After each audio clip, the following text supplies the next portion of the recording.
Whoa! Another episode of Friday Night Live. Welcome, ladies and gentlemen.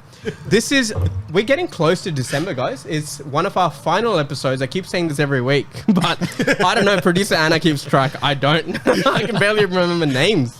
Guys, we again, shout out to Hills Podcast Studio.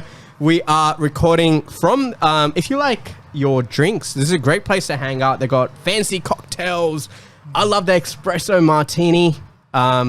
It's coffee and alcohol, the best mix. That is not health advice. So please get your own GP to go over it. But anyway, long story short, we are going to be talking about the world of finance. We've got a guest tonight. We've got James from JRFS. Let's play some sounds. We should. I don't know what sound. Crickets. Woo! Welcoming James. Yay. So tonight's episode, guys, is going to be quite an interesting one because we get a lot of questions about finance, and James actually helps all our clients. Him and his crew at JRFS help all our clients with their finance because people like Mark, Sean, myself, we can dream up the properties, but to make those properties a reality, make those investments a reality, we need the help of James to help us navigate the ever-changing, complex world of finance. So today, it's all about finance. So guys, if you've got questions that you want us to answer, you want James back on another episode after this, and if you enjoy this, please let us know. And when we have the subscription break, not right now, but when we do, you have to subscribe. You absolutely have to. If you don't, forget it. I'm not going to curse anyone. It's Christmas. So before further ado, let's get into it. And I'm going to look off camera. And if I'm out of frame, it is on producer Ryan. No, it's not. But special producer Ryan. Producer Ryan. So this is the morning show. No. Yes. Let's go. But coming to Sean, let's start with you. How has your week been? Well, my week's been really chaotic this week, and I can't really stress enough that it's this time around probably one of the most chaotic weeks of my whole entire life and career, which is such a good thing because there's always learning that comes out of chaos, and classify our roles as being chaos managers as opposed to wealth managers. That's all I do for a living. Pretty much we manage chaos full time, so a good balance of healthy chaos is always welcomed, but I'm very excited for the future. The future is very bright. You know, there's so much chaos that my mind's just gone to me. Quack, quack. I'm going to say producer Anna. Some censoring here. Mark, what about yourself? Yeah, I am, mate. I don't know if it's the espresso martinis or the beers or whatever it is, but it's good. I'm really enjoying this session. I love that we're talking money under the influence of the Hills Podcast Studio. Amen. Mark, how has your week been? Not as good as your day. It's a special day. It is. It has been good, yeah. Good week. State of the market is kicking off. So I hope everyone's watching. Actually, you know what? Actually, let me do another shameless plug. Actually, it's not shameless. Put an effort, man. Guys, if you haven't watched Mark's State of the Market, you're actually losing out. No jokes apart here, but State of the Market is something that Mark does every Monday. Monday? Does it come out Monday? Tuesdays? All right. Sorry. Mark, can you just tell the audience what you cover in the State of the Market and why they should watch it? Of course. Well, in this week's episode. Nice. Tell us. Yeah, what we do is we get into a market understanding, find out what's going on, what's news. When it comes to clearance rates and things like that, you can go elsewhere to get them because I'm not going to give them to you. Just go Google clearance rates REA. We're here to talk about things that want to make investors get into the market. We don't care for clearance rates. That's what you talk to a real estate agent for. Okay, and I'm not trying to be Terry tough guy over here, but I think it's one of those Terry, mate. Every episode is just hitting on people. That's it, mate. If you're gonna bag up, I'm telling you, some broke real estate agent is going to show up in his pinstripe suit because he wants to look the part, and you're gonna have a domestic, brother. That's all right. I'm up for it. Yeah, little Italian stallion. Look, we go into what's going on in the market from a commercials perspective, financial perspective, development perspective, residential real estate, whatever you want to look at. But we talk all about what's trending. So it's cool. That is good. That That sounds is good. If you're someone, honestly, I've and this is not a shameless plug because Mark's part of the crew, but it honestly is a really mate. Like the last one I watched of yours, it blew my mind, and I do this for a living. So it was really, really good. So guys, if you haven't watched that, please do. And if you don't know how to find it, put it in the comments. Put it in the comments. Ask us and give us your mobile number, your email address, your credit. No,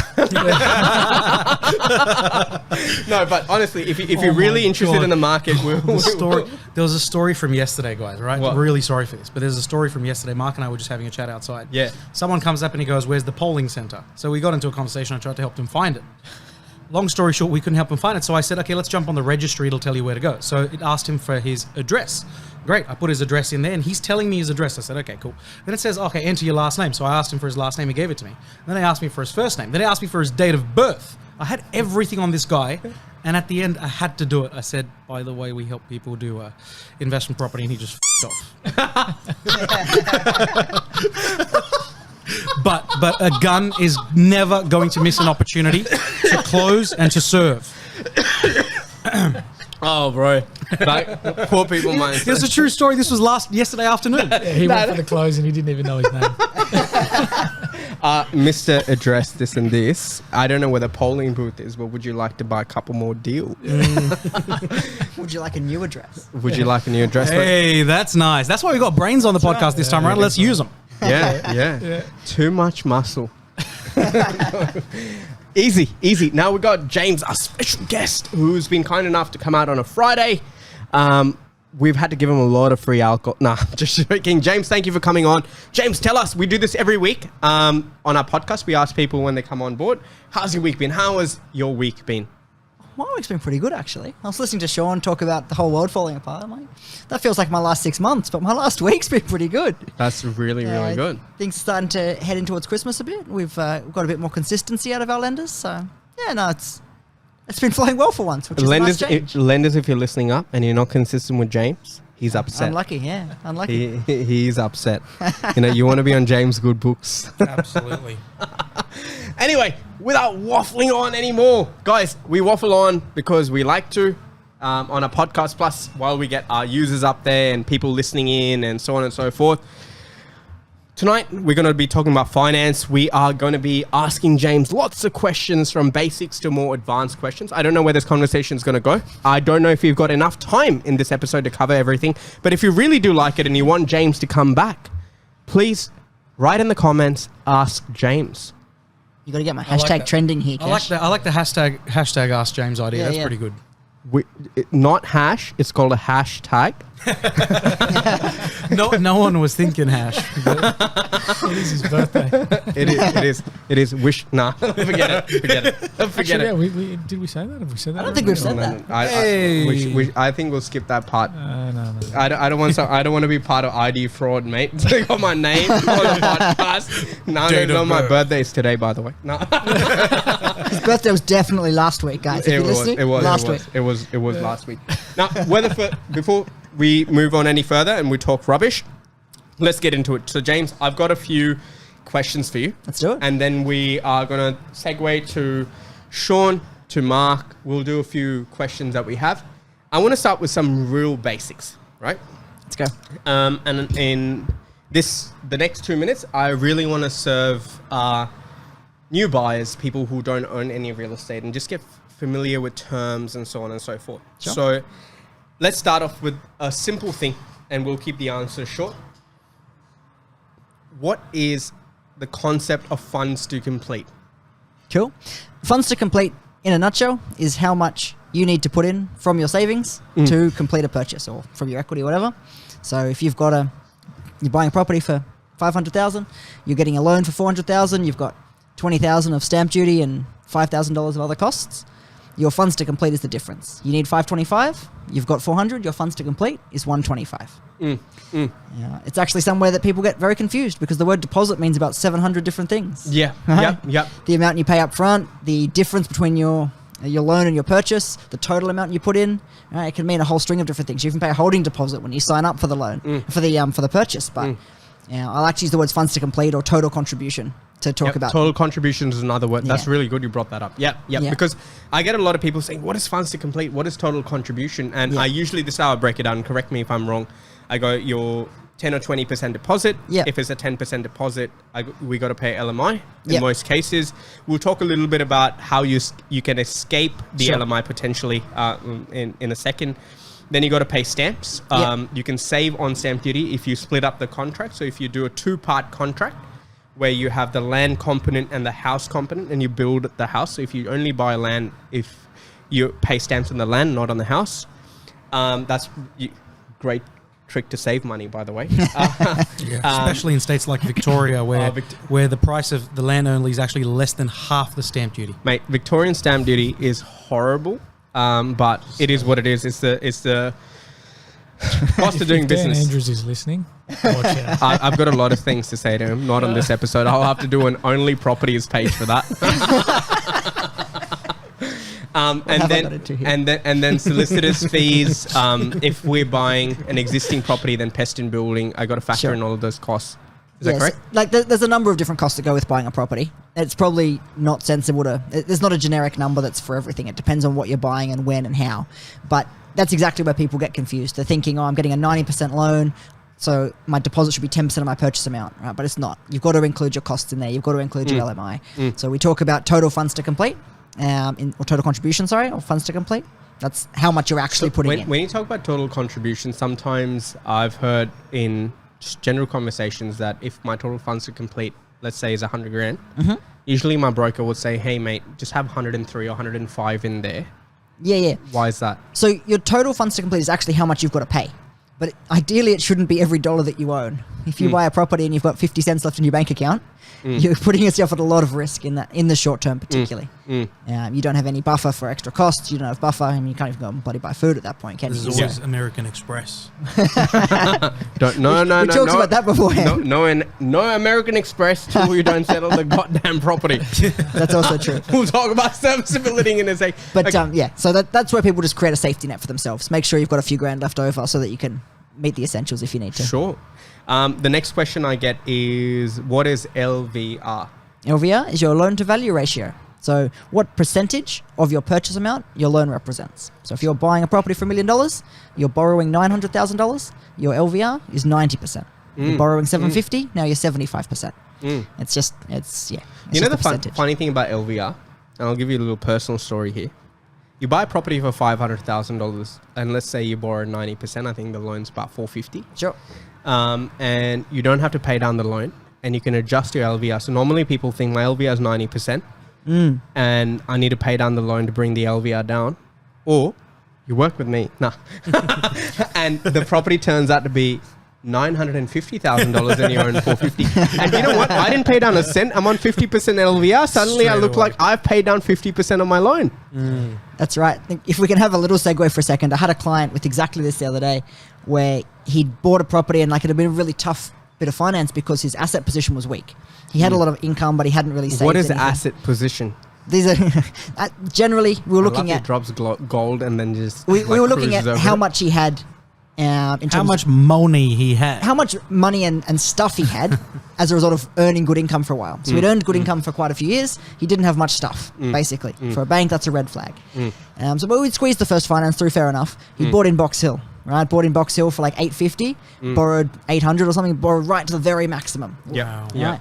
Yeah. Now he's coming back to us for another one, but of course Box Hill's now 1.2, 1.3 mil. Suddenly his asset position's looking mint. He started with nothing. We He's have just like 20 buyers that have killed it.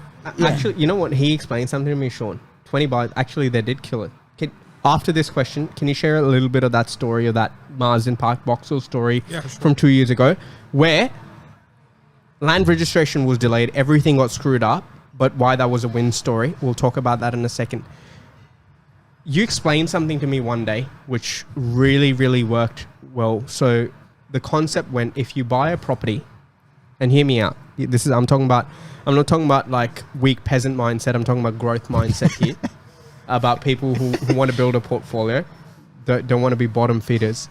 And you said something about the 12-month valuation thing, and if it goes up, and how the LVR gets adjusted, and people didn't have to top up their loans.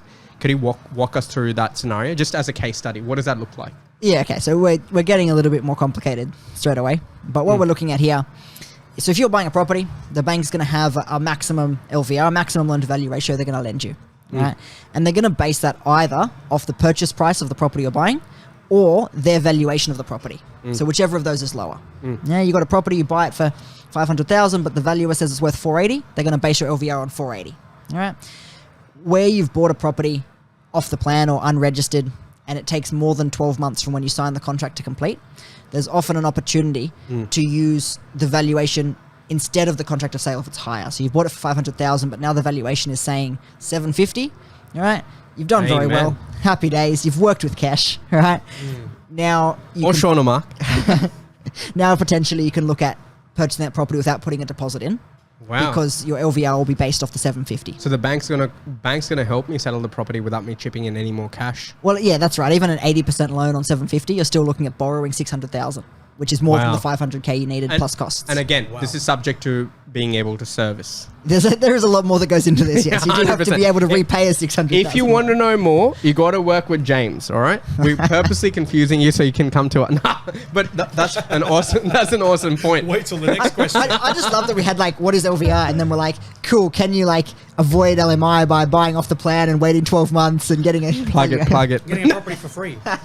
No, but that blew my mind. So, Sean, I just want to move to you very quickly. We're going to come back to this. Can you tell us the story? Horrible stories. People, there was no registered land. They had to buy, and this is mums and dads. This is not some savvy investor, some trigger buff, however you pronounce his name. We love you. And what happened there? COVID put a spanner in the works. There were a lot of experts talking about 40% crap. Oh, these idiots. Someone should take the PhDs off them. And what was the story? Can you tell us? Yeah, sure. So I'll give you a live example of a family that we were working with last year. So these are clients of ours that wanted their first sort of investment, and they were actually looking at doing something in a suburb called Riverstone. So Riverstone happens to be in the northwest. It's right bordering pretty much Box Hill, and it captures the essence of what is commonly described as the Northwestern Growth Corridor, or now the Northwestern Growth Success Story. I love that. And at the time, you know, when recommending the asset for them, it was something that matched their financial objectives, and they were okay with the yield curve and so forth, so on. If you want to know what yield curve is, join Cash for the next webinar. Yeah, on the no, we'll plug that later. Yeah, we'll plug that later. So, pretty much, we're looking at a situation where this family had to buy something that was going to register in about 3 months. It's not too bad, right? Something's going to register in 3 months, and the broker was a champion. The broker happened to be Mr. Jimmy Brunacci. Heard he's not bad. He's Does not a too good job. He does a decent job, and when he's in good nick, Sometimes he does a good job. which is good. He does a good nick every time except for when he's getting married. But the good news is now he's married. He's not going to get married again. We hope. So That's when my clients ask me what is the risk, I'm like, don't go through a divorce because it's the quickest way to go broke, brother. The property won't underperform, but you will. but that's only if you're speaking to the brother. So if you go, sis, divorce, yeah, good idea, go for it. No, I'm kidding. It was a joke. Anyway, so this family This is not was, financial advice. it never was and it never will be on this podcast. We will get a divorce. What, family lawyers? I don't know. Family court. We'll get a little banner. a family court division within the branch of JR. I'm not going to name the person. Just but like build up your wealth and tumble it down at the same time. Same place, I mean. Can I digress here for a single second? And producer Anna, if you need to censor this, please do. There's a person who is a property guru who, I don't want to name drop anyone. You can name drop it. We might censor it out if we catch it, producer Ryan. Name drop. But it's called... Drop them. Drop them hard. They teach people how to go and look for like these divorcee lists, like scavengers, God. right? Drop them. You know, their name rhymes.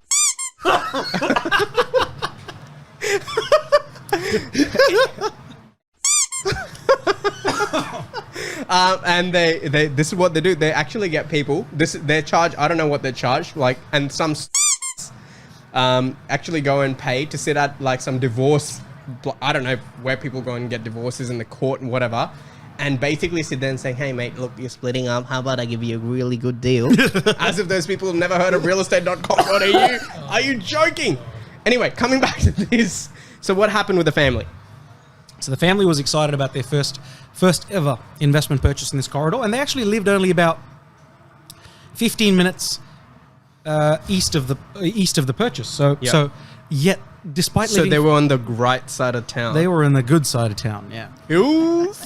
There's a very advanced, super secretive investment selection strategy that Kesh and I will share with you in about 5 years' time, but the wait list has already started. It's a 25K wait list. But when that strategy is shown, you guys will always make money every single time you buy. It's been proven.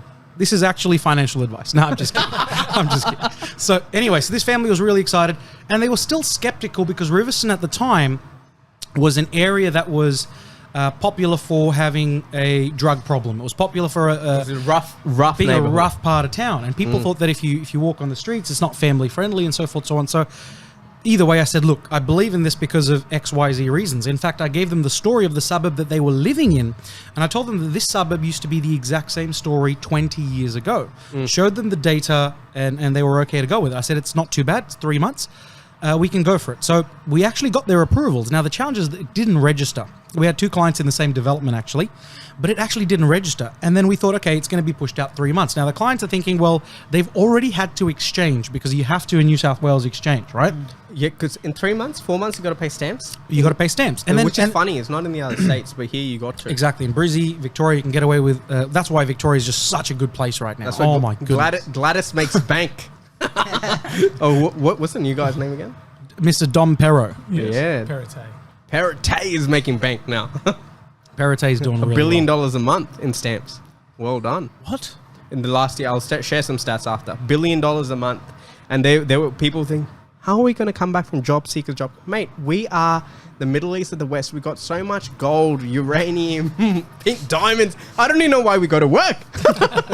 Like Scott Morrison lost $400 million in a submarine. We're 25 million people. We should have given us $2 million a pop. Said, you know what? This is the trap. They want you to get stuck in a 30-year mortgage, and they will make sure that real estate goes up in value so you don't retire on the pension. But you will slave your ass for 30 years if you're not working with us. Trying to pay that mortgage down and keep paying taxes. But coming back to the story, sorry, we keep digressing. Yeah, no, anyway, so it got delayed, and then it came time to pay stamp duty, and then the family was thinking, oh, I have to pay stamp duty. Has this thing even registered? Will it register? And I said, look, here's the thing. What's the worst that can happen? The worst Gladys will that can quit. happen, we couldn't foresee that at the time. So the worst that can happen is that you'll end up forfeiting. Well, the worst that can happen is you might just get your deposit back, right? So, of course, if things get affected and so forth and so on. So there were council delays, and then suddenly coronavirus comes around, and it causes the... That's for COVID right there. It causes the biggest amount of panic in terms of, is this right? Should we pull out? Should we not? So because their approval was about to expire, we had to go out on a limb and give them a sort of promise saying, look, if in the event you're unable to do something here, if it turns out you do not get approved because it's just been unregistered for so long, we will look after you and we will rescue you with another buyer. That's completely fine. It turns out we will buy it ourselves. Yeah, looking back in hindsight, I wish we could have bought it ourselves because we would have multiplied that into 3, 4 other 5, 6 other investments because it's done so well. So pretty much in a nutshell, they paid no interest. They paid stamp duty only after 3 months, but their property was delayed for about pretty much a year and a half. About a year and a bit from registration. But when it came time to register, their properties was purchased at around 700 flats, so 700 to 705. Their property today in the current market is already worth about, before even being completed, it's worth about 950 to 975 on the resale market. Which is an amazing story for a family that was unsure, uncertain, but just goes back to saying you need to have the right team around you from a support network perspective, because Box Hill came out with the news the other day on A Current Affair, which was people just lost their deposits because developers just decided, so forth, so on, take your deposits back or I'm going to increase the prices, because apparently in some developments when you don't actually own the land, you can do that. So people can just lose their deposits completely or get their deposits refunded back to them, but the development just can't. So you really have to be careful with who you're working with in this marketplace. And I think the team that you work around and the support system that you have makes almost all the difference, because Jimmy Brunacci, the broker at the time, pulled through. It went really well. This guy pulls miracles, I'll tell you that. And some serious miracles have been pulled in the past, I've noticed. Right. So we'll give him a little, hey. But yeah, that's the story. So Pretty much in a nutshell, settlement arbitrage. You're looking at a situation where you can make a lot with, as long as it matches the fundamentals of what you're going to that market for, go for it. If it's something where you know you're not in a position to afford it, or you know you're going to change your job, or you know that you're going to stop working, don't do it. Pass on the offer to someone else. There's a hungry investor ready to go for it. You know, there's some things that I don't think people understand, and if I'm speaking for all of us here. All the recommendations, at least when it comes to properties or loans or whatever, is what I need people to understand is stuff we would do for ourselves. You know, the properties that I would actually buy them, the loan recommendations to achieve that, I would actually do it. So I'm not putting myself, if this was my brother or sister, my wife, my dad, my mum, these are the same properties or loan products or solutions I would deliver to them or to myself. 100%. I've done worse loan products than we've given 95% of all our clients. We can testify to that. But Sean, you know what? I sometimes give people benefit of the doubt because we're in the industry and it's more a psychology game, and we got to do a whole conversation on that than properties. But coming back to our special guest. But before that, we got to take a subscription break. This is that time. Ladies and gentlemen, this is your moment. You've got 10 seconds. Subscribe, and Santa Claus is going to put you on the good list, not on the naughty list. And you're going to get something really great for Christmas. But this is your moment. Please subscribe. Please hit the bell icon. If you're listening to it, give us a comment, give us a share, ask us questions. This is your time. We'll be back in 10 seconds. You cannot subscribe after this. You cannot subscribe before this. This is your moment. And we're going to come back and ask James a lot more questions in the world of finance. See you in a second. I hope you've subscribed. Guys, if you're watching this live, type in a quick live in the chat. You know what? Producer Ryan, we've got a request for you. I think you got to reward these people. I think most people want a gift card. So you got to think of a really nice gift over Christmas for our top fan, the one.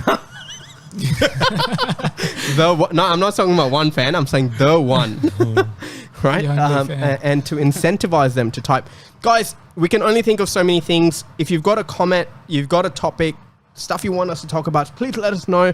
If you haven't subscribed, you're not allowed to. Wait till the next episode. Now coming back to James. James, I've got another question for you. Love that. Right, and then we're going to get Marc in. We're going to do some live case studies. And Marc, I'd love for you to ask some problem-solving questions, if you will, because I know you speak to a lot of people. We call him empathetic Marc. When he wants to be. But Marc, you know what? Honestly, he's a really nice guy. He really cares. He really does. Now, we did LVR, LMI. If you've missed that, go back. Rewind, subscribe, and come back. Yeah, come back. Watch this video. We've talked about funds to complete, right? So let's talk about two scenarios here.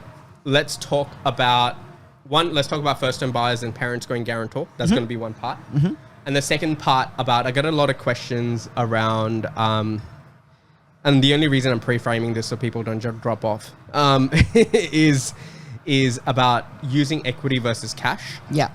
So we'll talk about both of those things, and then we'll get Marc in to do some live challenges that clients have faced, and what are they thinking. And a lot of people tell us, I don't know if I'm ready, but then James works as magic, and they don't even know they're ready, but they actually are ready. The best thing to tell people to get ready is just tell them, you're so right, you're not ready. They suddenly become ready after that.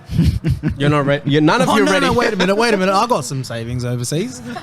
No. This is not for you. No, wait a minute. I changed my mind. I'm ready now. So let's talk about it. So this is my theory. I just think a lot of first-home buyers that couldn't get in for whatsoever reason, whether it's job, maternity leave, COVID, savings, whatever it is, have parents who've, whether they were smart or not, they bought real estate. In Sydney, for example, or Melbourne, or whatever it is, in a capital city. We get the point. And they made equity, and they want their parents to be guarantors. So the two-part question. How does that work? And if they want to use the equity and buy their next property, when do they pay their parents out, and what's the risk to the parents? Sure. All right. So first things first, guarantor lending is quite complicated. There's a lot of moving parts in there. But in a nutshell, the way it works is that the lender is going to secure your new loan against both properties. So if your parents have $1 million house, they owe $500,000. You want to go and buy your own $600,000 house. The bank is securing $600,000 against both your new $600K house and also against the $500,000 of equity that your parents have. Yeah, it involves your parents in the deal, which for some people is good, for some people not so good. But it means that you don't need a deposit. So for any purchase, right? And this is something we talk about right at the start of any finance strategy. 2 major hurdles you're jumping. Can I just jump in quickly? Do the parents need to be employed, and is their servicing considered for this? I'll come back to that in a second. So you got the 2 major hurdles here. You got what you can afford to borrow or repay, and how much deposit you've got. Sure. Guarantor can take out that deposit. Sure. Now, your question around do the parents need to be employed? Again, like with everything, unfortunately, in lending, it will depend. Yep. But absolutely, there are options for parents who don't work. We did one just recently. Quite a large purchase in the inner west. The guarantor had a lot of equity, but she hadn't worked for quite a while. Still not a problem at all. Again, you've got to work out what the risk looks like and what your financial position is. So you were able to find them a solution still? Yeah, but absolutely. The guarantor, if the guarantor's not working, that's perfectly manageable. You're making me blush, bro. Bro, that is awesome. No, that's really, really good. Now, the second part of this question was for the first-time buyers, is, say, for example, now I've owned the property for 5-7 years. Now I'm thinking of investing, as most people do. Yep. Because they get really excited about buying their own home and trapping themselves in this non-tax effective debt trap. Speaking of which, how do they get out of it? Do they have to pay their parents out, or do the parents get attached to the next property? Cool. So this actually works really much along the same lines of what you're saying in terms of paying a debt down without paying it down.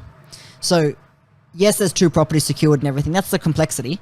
But if you look at it in a much more simple way, you've got a property worth $600,000 and you owe maybe $650 against it because you've financed all of the purchase plus your stamp duty plus everything. Yeah. So that LVR is 105%. The same way it could be 50%, 80%. Now it's 105. So in terms of releasing equity, you can release your parents off the mortgage. Well, as soon as you're under about 90%, you can release them, but you pay your lender's mortgage insurance, and that's a different story. But for most people, as soon as that LVR, we talked about it earlier, gets down under 80%, they can release their parents. And then it's your... So basically the bank pays out the parents, correct, the loan solely on the kids. Not exactly. The bank doesn't exactly pay out the parents. So if you've got a property bought for 600, borrowed 650, but now your property's worth 900, the bank can just re-secure that 650 directly against your home. And then the parent's property is released. There's enough meat on the table for exactly the bank to access. And down that same path, maybe you've paid your loan down from 650 to 600, but your property's gone up to 900. You've now got equity that you can use, the same as you could have if you'd put a 300K deposit down to begin with. So it's exactly the same formula. You're just starting at a higher LVR, so it takes a bit longer. Oh, that's really, really good. So people, because sometimes, dude, people got really good jobs, but the market's moving so quickly, and you're unable to keep up, and your parents could have owned multiple properties, or even the one. Yeah. And say your parents bought a property 20 years ago. That could be, again, you're right, it's subject to parents, their risk, all of that. That's good. Now, the next part of the question, before we go to Mark, is there's a lot of questions around equity. Should I use my equity or cash? This is my understanding. Yeah. So I use cash when I know my servicing is going to be tight. So if I can use cash, more cash. In our situation, we're able to save up fairly quickly in a short, touch wood. We can do it fairly quickly. For some people, they can't do it that quickly. They got more responsibility. I don't have kids in private schools or any of that sort of situation at the moment. Not as yet. But equity or cash, pros and cons. Can you give us insights, please? Yeah, sure. So again, I should preface this by saying it would vary depending where you're at and what you're chasing. But in a nutshell, you've got equity and cash do the same thing, right? Both of them reduce a bank's risk so they can lend you more money. Yeah, you need a certain amount of deposit or contribution. It can come from equity or cash. But to take equity, you need to ask permission. You need to put an application in. You need the bank to say, yes, this is okay. We're going to give you this money. All right? To use cash, you don't need permission. Right? So when you need permission for one and not for the other, use the one you don't need you need permission for when you get permission, and you use it as much as you can, so that you can use the other one when you don't want to ask for permission for whatever reason. Don't have borrowing power, don't have time, don't have something else that you don't want the bank, whatever. All right. The other advantage of equity is that your loan is 100% tax effective then. Especially someone, and again, you tell me, you're the finance expert. But it has to be set up in the right way. Set up in the right way. It has to be set up in the right way. Call Jimmy. Yeah. but it's like if I had $200,000 cash Yeah. that I could have put in a property, Yeah. but I have 200,000 equity, I would actually refinance, use the equity, take my cash, put it in my offset, and use the equity to buy the tax effective debt, my investment, and keep my cash in the offset sometimes, or vice versa. What do you think? We're getting a little messy at this point. The reality is that if you use cash or equity, if you've got the equity, it's very likely that you can get a tax benefit from either. But we're definitely diving into accounting here. Like, it can be done, but you just need to be careful about how you set it up. It depends what properties you're using and what properties you own. But you can almost always get a tax benefit from using savings if that savings was going to be offsetting some other debt instead. So, but that is a very detailed conversation. We will bring a tax jail. accountant now. Thanks, James. Absolutely. No, thanks for sharing. Yeah. Now, Mark, you see a lot of scenarios. You want to share a scenario and ask James, like, we see clients who sometimes might think using the super might be the right idea, or sometimes people think they're not ready. What are the sort of scenarios you come across, and what are the common questions you receive from clients from a lending perspective? About risk, they're scared. Should I use my own home? All of those sort of things. What do you think, and how does James solve them? I think rather than a case study, I actually wanted to talk to you about peer-to-peer lending. Yep. Now, I know it's not something we probably deal close. with quite often here at JR, and probably not something we'd need to do for quite some time. But Sure. I think we're Just a seeing little crypto plug. I think We don't what have we're to worry seeing about is, this stuff for like at least 6 months. But what we're seeing is a market that's changing now. So we know, I saw an article today actually, it's the highest amount of investors getting into the market in 6 years, or a 6-year high. Yep. Right, of investors getting into the residential market. We understand that banks, I know for example, ANZ, are being pretty difficult at the moment. I think Slow, but yeah, yes. slow, and it's not making people's lives any easier. Yeah. And we know that there's a lot of other, let's say, second, third tier banks that are coming into the space, and they're probably offering stuff that's super competitive as well. Absolutely. Are you finding that more of, let's say JR clients that come on board? Yep. Are they going into these second, third tier lenders? Are they starting to explore these options and get away from the old, I guess, mindset of I need to go to a big four? Because I think the big fours are not really doing as much as what these alternative banks are doing these days. That's such a good point, mate. No, absolutely. So That's so good. there's two sides to that, and you make a really good point there. So the first thing is I see a lot of people who are a bit scared of leaving a big four bank.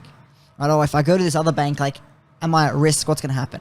So that's a longer story, but in a nutshell, no, you're not at risk. Every bank in Australia is covered under APRA. It's very safe. Right? You cannot get into trouble regardless of which bank you use. So first things first.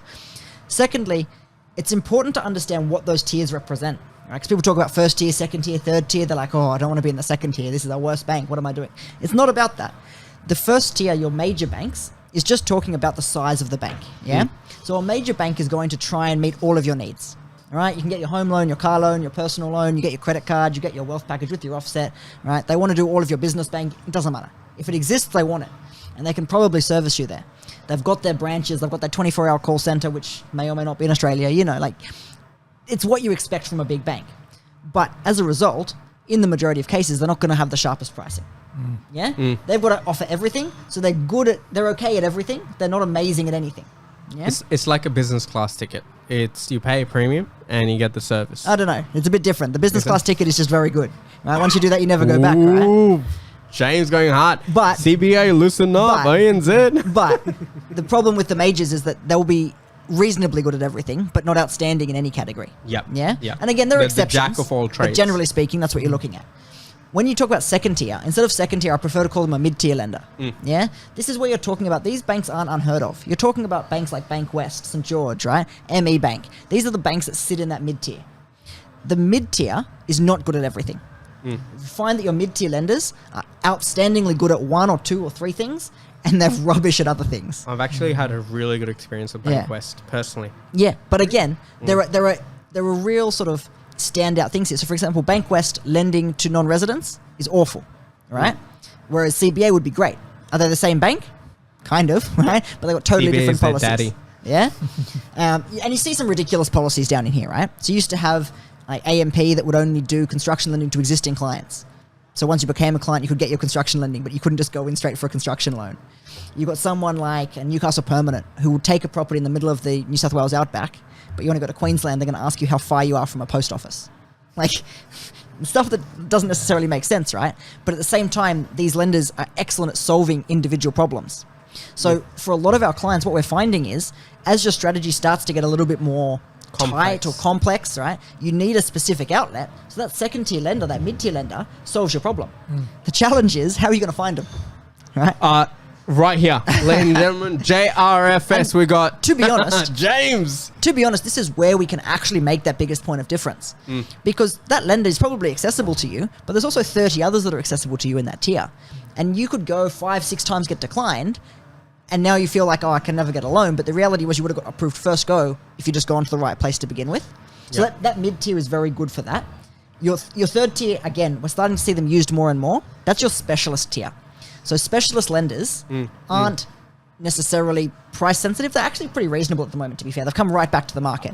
Didn't you give me a Lodoc example from Pepper, which was ridiculously Lodoc good? is different. So Lodoc is not specialist. That's a different form of lending. Right. But these specialist lenders have absolutely come back to the party with lending while rates have been cheap. They've all brought up prime products that are very well priced. Sometimes they're actually cheaper than a major bank.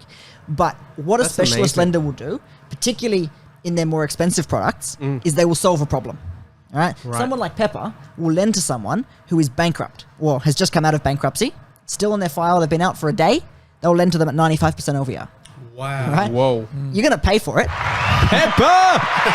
You're going to pay for it, but they're going to solve a problem, right? Show some love. Someone like a Bluestone or the Trobe or Liberty can solve a problem where you've had defaults in the past or you've got bad credit history. They can solve that and they can still lend to you. So it's really about looking at that. Other specialists like a First Mac can really look at giving you a really high borrowing capacity. Yeah? Where other lenders might have said no, they're able to say yes. And again, the reasons for that get a bit more complicated, but they solve a problem. Do you look at them and you're like, yeah, that's the rate I want? Probably not, but it's not going to be awful. And in exchange, you can solve a problem that you couldn't otherwise solve.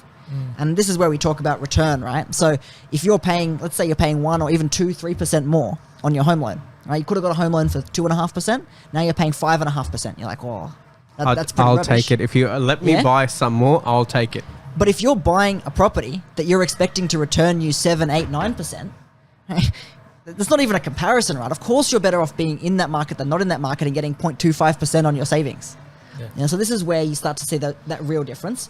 And to be honest, I don't know if I fully answered your question, but you did. We're definitely seeing these sort of banks get used more and more. It led me to another question as well with, understanding the differences, because again, people, look, I've come from a commercial private space, as we know, before JR, and, as soon as you mentioned the word private, people would run.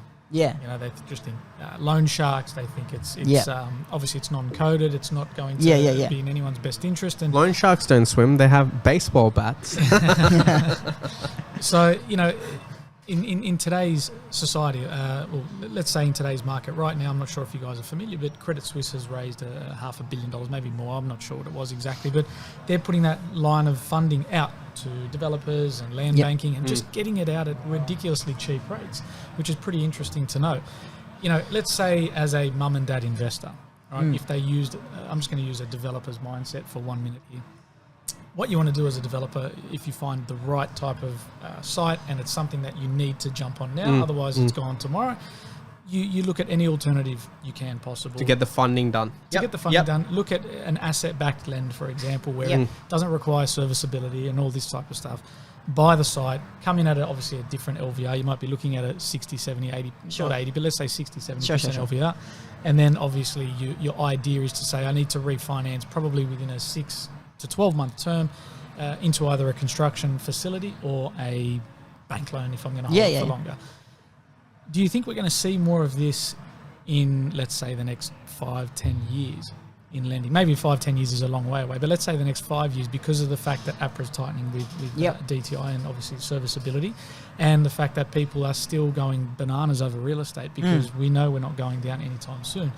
So do you think people are going to start jumping on that bandwagon a little bit more, which goes back to peer-to-peer lending, where they're going to say, you know what, bugger it, it's asset-backed, I can capitalise the interest, which I'll let you explain, and then I can, jump back into a bank and service something more comfortable? Yeah, so I think the answer to that comes back to what is driving these lending decisions, right? So for a bank, the biggest restrictor on a bank lending to you is not actually their credit risk.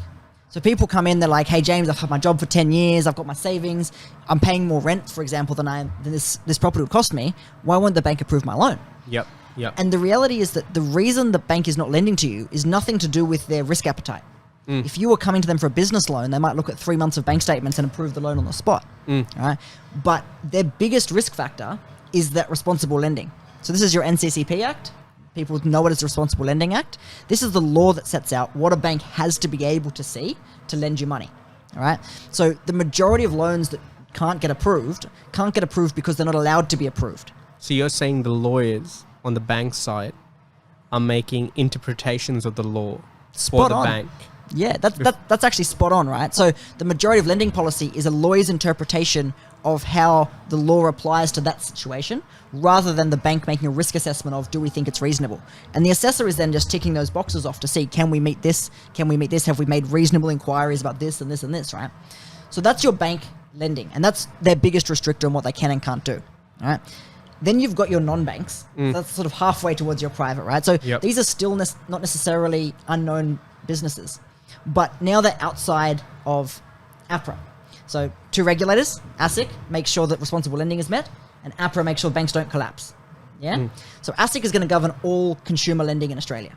So, but APRA puts more restrictions on lenders, and this is what you're talking about before, because when they see that people are very indebted and they see that the property market has risen quickly, their job is to make sure that if there's any correction, we don't see banks collapse. Yeah, you look at the GFC, you had banks collapsing everywhere in America. The laws we have in Australia protected us. It couldn't happen here.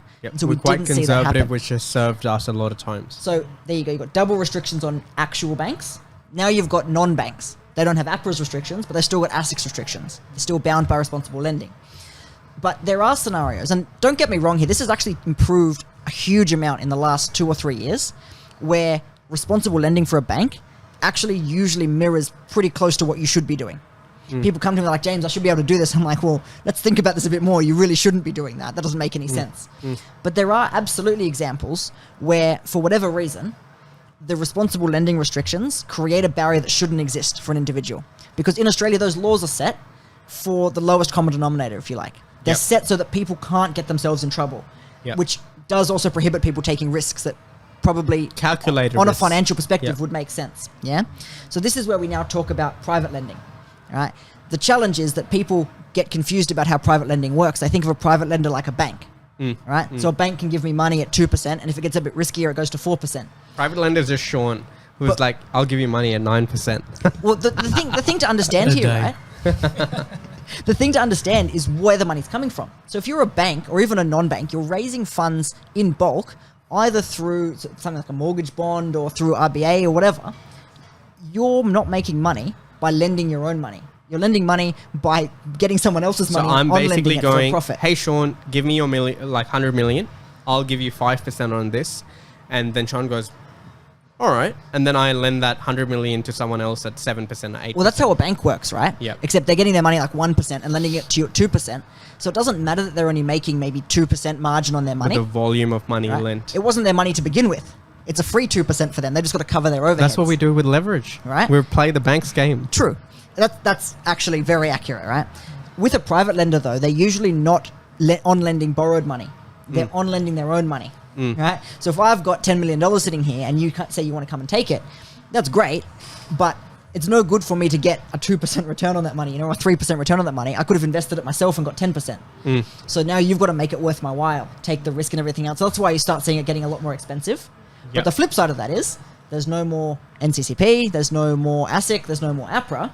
It's a private arrangement. You can pretty much do whatever makes commercial sense. So you can be a cowboy. So you set the rules. Well, suddenly, if you can convince someone that lending to you makes sense, they'll do it. And this is exactly what you're saying. We're seeing a lot of developers, particularly small developers, moving into this space where banks just aren't keen to play that game anymore. Yeah. If you're Lend-Lease, you don't need to go to a private funder. You've got all this stuff lined up. You're publicly listed. We're going to the moon. But if you're a small developer trying to do a 5-acre block or a 3-acre block or whatever, absolutely you need this. This is the sort of stuff you need to get you off the ground and get that capital behind you. Now, can I bring us back to, and before we run out of time, we've got like a couple of minutes.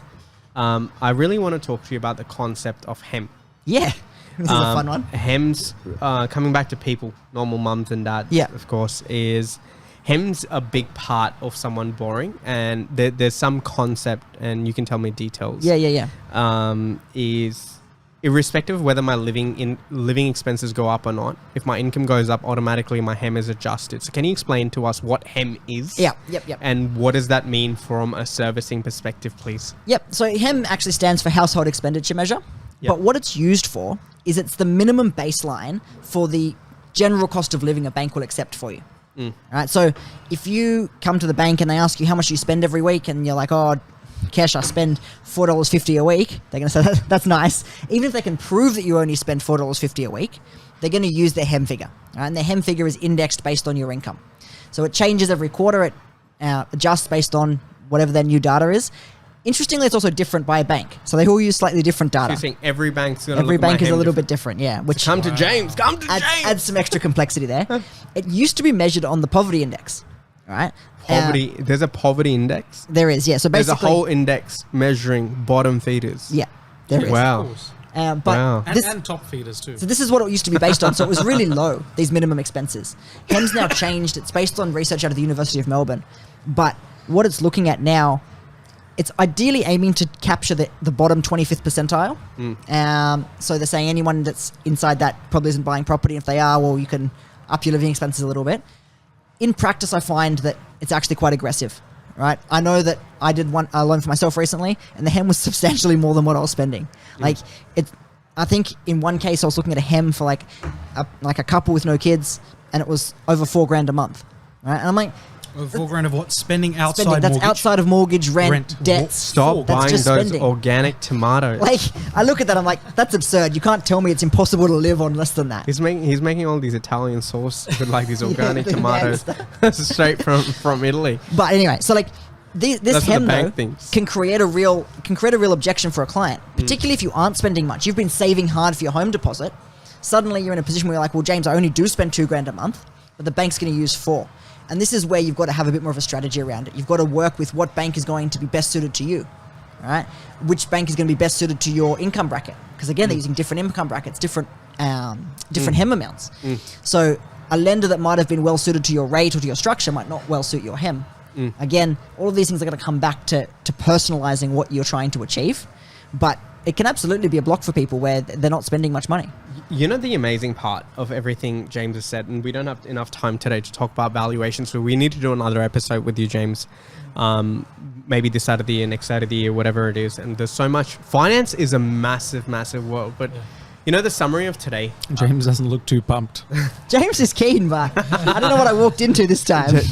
You'll know next time. I walked into Kesh's birthday. That was my problem. But you know what, James? Do you know what we've taken away from this is there's a lot of moving parts. You got to be surrounded by the right people, the right team, the right property. And James, and again, this is no shameless plug because you're part of GRFS. No, please, shamelessly build up my business. No, but this is public service announcement, and it's not financial, but public service announcement. I've always said this to people, please, and I don't mean any disrespect to any broker. Look, they're your mum and dad brokers who are very conservative, only understand 2 or 3 products, and they're investment specialists, someone like yourself, who don't require people to do 100 credit checks, and a lot of people don't even realize they're in a position to do something. But the power is in not just understanding finance, but understanding based on your scenario, your goals. Do you have the right finance partner, like James, for example, or JRFS, for example, who can tailor a solution that is in line with the investment goals? Because the way we work with James is this, right? Hey, for my investment perspective, this is what I need. James sits down, we'll go, right, okay, Kesh, your situation, it'll be very different to Sean, to Mark, to myself, but given your situation, these are the lenders that will work with you. Yeah. Right? I think we need to take a 2-second pause, do we? To reset that? Keep going? Yep, we'll edit that! But on that note, ladies and gentlemen, this has been amazing. James, thank you so much for coming in, sharing your information. We need a longer episode for finance. I think we should do one every 2 months or once a month because finance is an ever-changing world. Yep. And guys, if you got questions for James, put it in the comments. But Hashtag Ask James. Ask James. Ask James. But before we wrap up, we got to do a rapid Robins. We got an extra guest. Oh, hello. All right, ladies and gentlemen. So we'll start with James, and then we'll circle around. Yeah. Gentlemen, when you all go overseas next, Yep. where is your first location? Because I know we haven't traveled in a while, babies. Where is your first location going to be?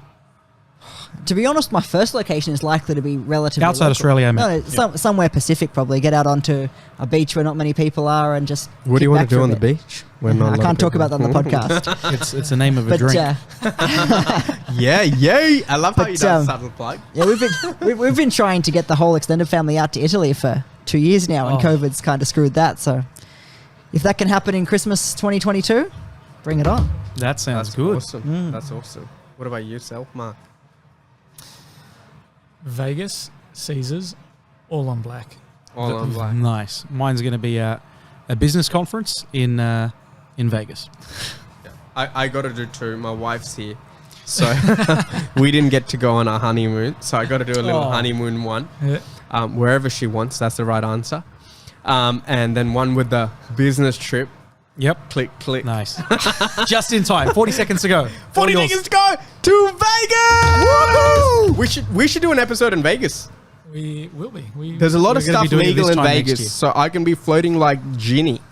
On that note, ladies and gentlemen, this has been another episode of Friday Night Live. We had James, who was kind enough to come to us and talk to us about the world of finance. Thank you all for watching another episode. Hope you enjoyed it. Hope you subscribed. Hope you hit the bell icon. Until next time, we love you. Bye for now.